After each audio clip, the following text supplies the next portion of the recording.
Hello बच्चों, that let's read this question. The question says the ship industry of England was also responsible for deforestation in India. हमें एक reason देना है यहाँ पे। तो यहाँ पे क्वेश्चन में क्या पूछा गया बेसिकली कि जो शिप इंडस्ट्री होती है ना, इंग्लैंड की जो शिप इंडस्ट्री थी वो भी रिस्पॉन्सिबल थी इंडिया में डिफोरेस्टेशन के लिए। हमें उसके लिए एक रीजन बताना है। तो डिफोरेस्टेशन से क्या मतलब है यहाँ पे?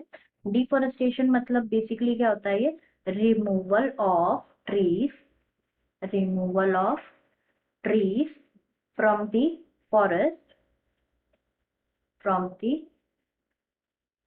forest। ये क्या होता है बेसिकली? डिफोरेस्टेशन मतलब जो ट्रीज होते हैं, ट्रीज का removal from the forest, that is deforestation. तो शिप इंडस्ट्री भी इंग्लैंड की कैसे रिस्पॉन्सिबल थी इंडिया में डिफोरेस्टेशन के लिए? हमें एक रीजन बताना है। तो क्या था basically? By the early 19th century, by the early 19th century जो ओक फॉरेस्ट है ना इंग्लैंड में, ओक फॉरेस्ट थे इंग्लैंड में, वो डिसअपियर हो रहे थे। दे वो डिसअपियरिंग। तो इसकी वजह से क्या हो गया था? प्रॉब्लम क्रिएट हो गया था टिम्बर सप्लाई का for the royal navy. Timber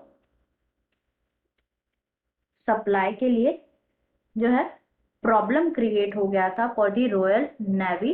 इसीलिए जो है यही एक रीजन था जिसकी वजह से क्या हो रहा था? डिफॉरेस्टेशन इंडिया में जो है, शिप इंडस्ट्री इंग्लैंड की भी रिस्पॉन्सिबल थी डिफॉरेस्टेशन इन इंडिया।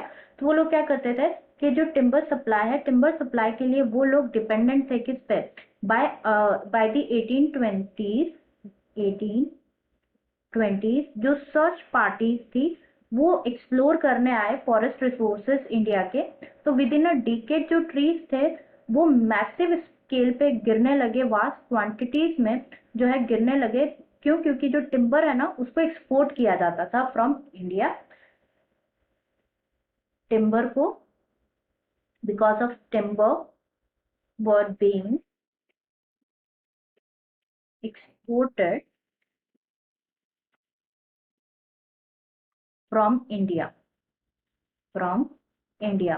तो दिस वाज द रीजन कि जो शिप इंडस्ट्री थी इंग्लैंड की वो भी रिस्पॉन्सिबल थी इंडिया में डिफोरेस्टेशन के लिए। Okay, I hope you understood it well. Best of luck.